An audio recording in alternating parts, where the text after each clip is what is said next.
Украина призывает отстранить Путина и ввести временное правительство в России. Посол из Польши готов стать губернатором оккупированной Москвы. Америка решила взять под контроль Украину, а министр обороны Беларуси, подчиненный Лукашенко, оказался в эпицентре сильнейшего землетрясения в Мьянме. В каком он состоянии? В эфире «Нехта» самые важные и интересные новости к этому часу. Масштабные штурмы на линии фронта, невероятная активность российских войск. Где пошли в атаку? Трамп презирает Зеленского и уверен в слабости Украины. Скандальный материал The Times о планах Вашингтона по взятию под контроль всех украинских ресурсов. Как ответили в Киеве. Испанцы строят бункеры на случай войны. Токаев и Мирзиёев проводят переговоры, а в Казахстане и Кыргызстане 4-е землетрясение за последние пару недель. Что происходит? Друзья, всем доброе утро. Буду рад вашему лайку, подписке и репосту. Вы прекрасно знаете, что для нас это очень важно. Оставляйте также свои комментарии. И спасибо вам за обратную связь. Об актуальных важных событиях прямо сейчас начинаем.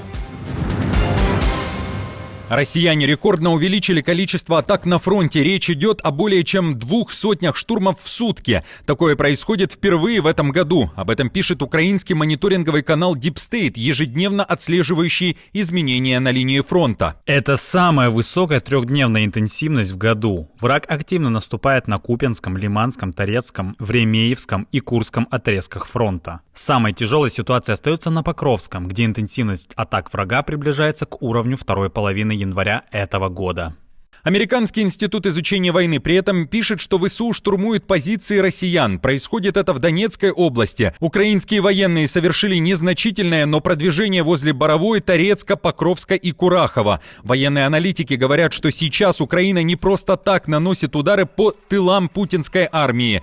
Последние налеты на аэродром в Саратовской области – необходимость. Есть боевая задача для того, чтобы обеспечить уменьшение количества российских войск на линии боесоприкосновения, надо выносить тылы противника. Без уничтожения тылов практически весь личный состав и техника, боеприпасы будут на ЛБС, и будут наши ребята их встречать грудью. То есть продолжать эту работу надо однозначно. Ну, посмотрим, как наши генералы справятся с давлением политиков, пошлют их по курсу русского корабля или не пошлют. То есть будут привержены все-таки выполнению присяги народу Украины, либо политикам. Здесь уже будет ответственность каждого генерала. Каждого генерала потом народ Украины спросит о выполнении присяги.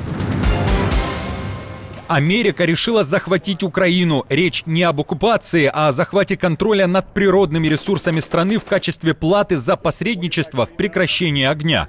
Об этом пишет The Times. Новый проект соглашений, который более известен как сделка по редкоземельным ресурсам, теперь выглядит иначе, пишет западная пресса, и задается вопросом: этот документ из Вашингтона – силовая сделка Трампа или очередная попытка унизить Зеленского? The Times уточняет, что американский президент убежден в слабости Украины и презирает ее президента. Он хочет, чтобы Киев вернул все деньги, которые в свое время давал Байден. Авторы материала объясняют, почему Белый дом медлит с подписанием соглашения с Украиной. Теперь, похоже, становится яснее возможная причина задержки и цена прекращения огня. Несмотря на то, что Москва не демонстрирует признаков остановки военных действий в Украине, американские переговорщики, по всей видимости, работают над тем, чтобы добиться от Киева еще больших уступок.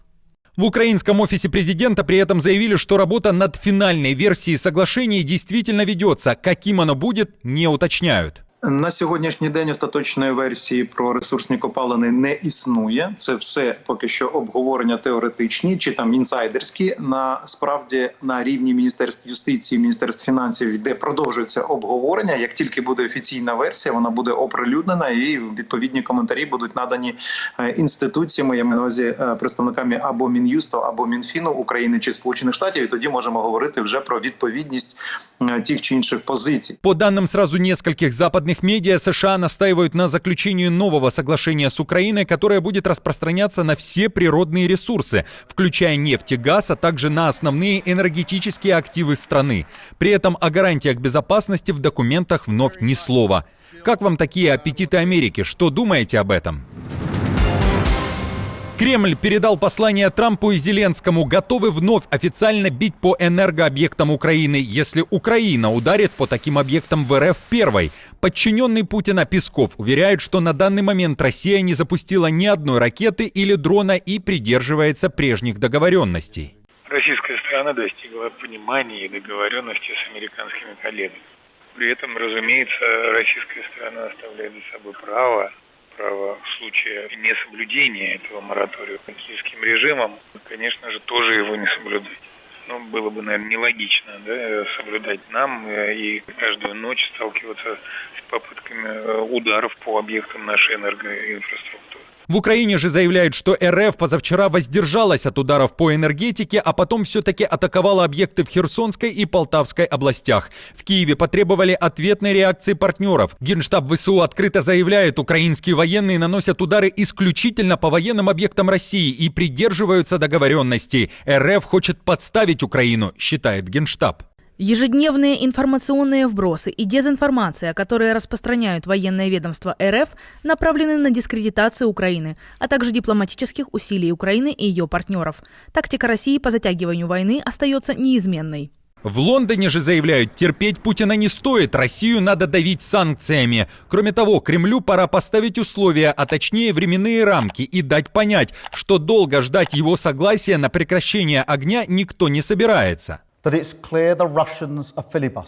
Но совершенно очевидно, что русские затягивают процесс, они играют в игры и выигрывают себе время. Это классическая тактика из путинского арсенала, но мы не можем им позволить снова затянуть процесс, пока они продолжают вести свою незаконную войну. Вместо этого мы должны задать четкие рамки и крайние сроки для реального прогресса, и затем жестко требовать их соблюдения.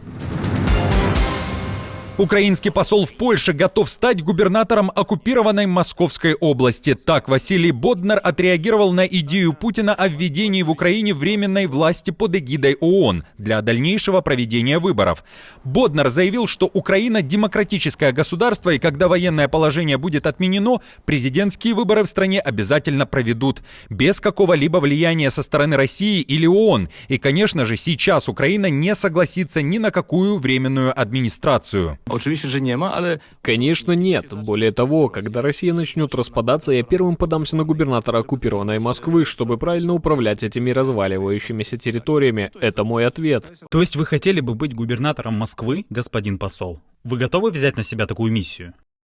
Конечно, у меня уже есть опыт. Когда-то я работал в посольстве в России. Это непростое место. Это, конечно, было бы жертвой, но территория нуждается в управлении. Вы готовы на такую жертву стать губернатором в Москве? Мы должны отвечать адекватно. Какие предложения поступают от России? Какие от Украины? Ответили Путину и в МИД Украины. Там выступили с предложением о временном управлении ООН в России, начиная с Воркуты. В Киеве считают, что местные жители могли бы значительно выиграть от любой формы правления, кроме Путина, который тратит миллиарды долларов на войну против Украины. Испанцы готовятся к войне и уходят под землю. В стране невероятный спрос на бункеры. Он вырос на 200% после начала войны РФ против Украины. И тренд захватывает Европу. В подземной комнате с толстыми стенами есть даже душ для удаления радиоактивного загрязнения. Подземный дом максимально подходит на случай войны. В среднем цена на такой бункер около 150 тысяч евро. Это как квартира, но с высокой степенью защиты. Здесь можно жить месяцами. В этом бункере есть 1000 литров питьевой воды и несколько резервных систем электропитания. Кроме того, в Европе проводят курсы военной подготовки, а также обучают тому, как действовать в случае чрезвычайной ситуации. Напомню, ЕС усиленно занимается вопросами укрепления обороноспособности. Согласно данным западных разведок, Европа должна быть готова к возможному военному конфликту с Россией в 2030 году. Министр обороны Беларуси Хренин остался в живых и не пострадал во время сильнейшего землетрясения в Мьянме. Подчиненный Лукашенко находится в этой стране с визитом, вместе с ним и другие представители Минобороны республики. При этом в стране страшные разрушения. Более 100 человек стали жертвами подземных толчков магнитудой более 7. Трясло также Бангладеш, Индию, Китай, Лаос, а также Таиланд. Эпицентр находился в Мандалае, Мьянма. И после этого произошло несколько авторшоков, всего 12, магнитудой 7,2. От этих толчков продолжают страдать люди как в Северном Таиланде, так и в Бангкоке. В пятницу при этом 2 землетрясения зафиксированы и в Казахстане на границе с Кыргызстаном. Всего же за последние пару недель их было уже как минимум 4 в этом регионе. Специалисты наблюдают за ситуацией. Лидеры стран Центральной Азии решили провести переговоры. Президент Узбекистана Мирзиёев отправляется к своему коллеге в Казахстан. Республики усиливают союз. Формат встречи в Алматы неформальный, но ставки высокие. В Астане заявили, что Токаев и Мирзиёев встречаются, чтобы укрепить казахско-узбекское стратегическое партнерство. В официальной программе со стороны Ташкента написано немного. Прежде всего, одной из главных тем станет углубление партнерства и союзничества, а также вопросы региональной безопасности и международной повестки. В фокусе внимания расширение практического взаимодействия в области торговли, промышленной кооперации, транспорта и логистики, энергетики, сельского и водного хозяйства, а также продолжение активных межрегиональных контактов и культурно-гуманитарного обмена.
Друзья, на этом все. Не забудьте оставить свой комментарий и лайк. Мы же с командой продолжаем следить за самыми важными новостями. Оперативную информацию от Нехта ищите в телеграм-каналах или на платформе X. Спасибо вам за доверие и то, что остаетесь с нами. До новых встреч и хороших вам новостей.